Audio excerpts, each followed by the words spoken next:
Percy puffed grumpily into the yards. Percy, you had to move back. The king is in trouble. I haven't got time to chat. Let's meet in the park afterwards. I must have to be on time. Oh, right. Percy, you had to move back. Many have tried. Det smager altså af yoghurt med papsmag, doktor. I must be brave. It was dark in the wood, and they had to be brave, for things moved all around them. Many have tried. Det smager altså af yoghurt med papsmag, doktor. I must be brave. Percy blushed bright red. Reciting, he heard a voice. Hello, Percy. There was old slow Coach, who he and Thomas had rescued from scrap. You're it, squeaked Percy. I'm what it, said the coach. The something old for the wedding. And then Percy explained. Now we only have to find something blue. But what and where? You'll see, said his driver.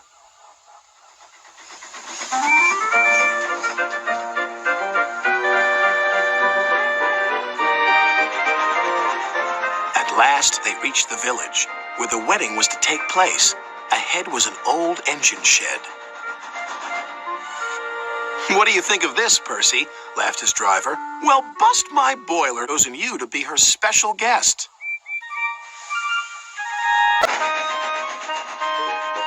When Percy arrived at the docks, he looked all around him. Suddenly he saw a freight car. It was loaded with a new set of shiny buffers. Look, there's something new. You're quite right, Percy, said his driver.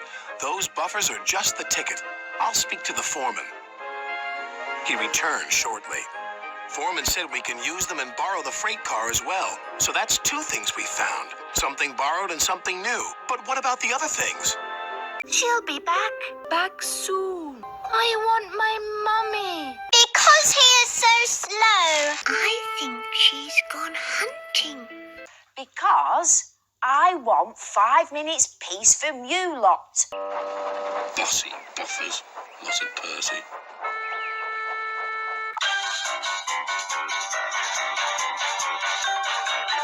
Right then, Arsdale Abbey. That's why I like it. I'm silly. Good night. It was very late indeed by the time Percy got back from pulling the mail train. He was tired and ready to go to sleep. Move in, Gordon, and make room. I need a place to sleep too, you know. Percy was not very happy, but he was too tired to argue with Gordon. So he headed off to sleep at Whiff's waste dump instead. Next morning, Percy was proud to be sparkling again. His train of freight cars were being loaded with vegetables and flowers. These are for Maithwaite, said his driver. They'll display them on the platform. Percy tried not to listen, but he couldn't help himself. I must be on time. I must be brave. They must be everywhere. Det smager altså af yoghurt med papsmag, doktor. I can't see any. Closer to me! But Percy was too upset to concentrate and pushed the freight cars too far. Poor I am. He collected metal from the foundry, coal from the yards, flour from the mills, rock from the quarries, and fuel from the depot. Then he delivered it all to the docks.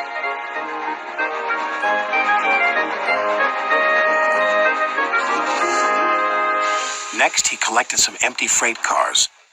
Who's this dirty little engine? Cried the freight cars. We want Thomas or Doug.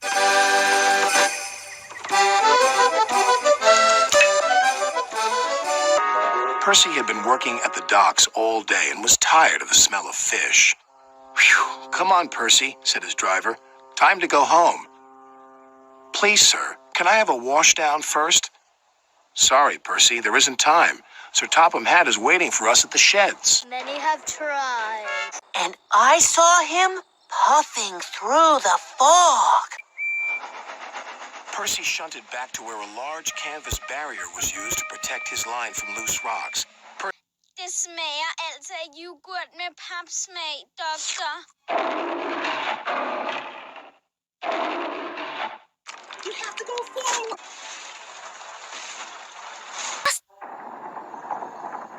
Get out of here fast! The mine's collapsing!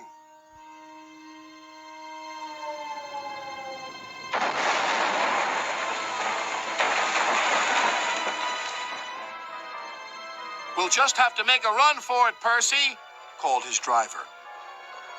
There's going to be an avalanche, wailed Percy.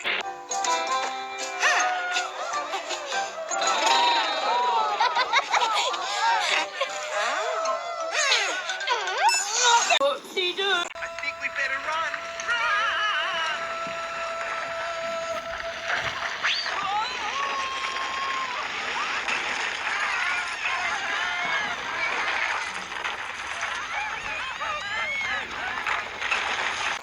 And he was right. Worse still, the track he was on began to crumble. Oh, help! Wailed Percy.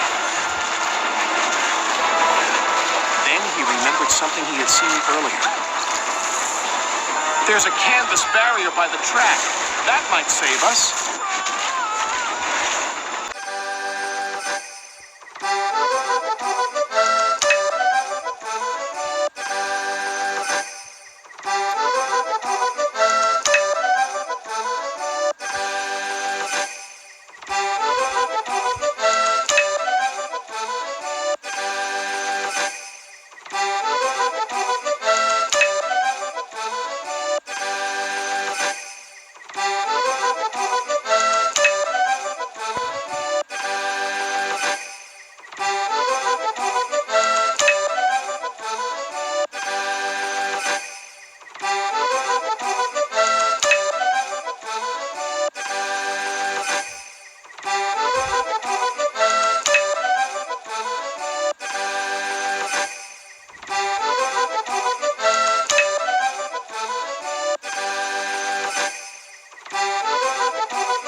And that's a wrap.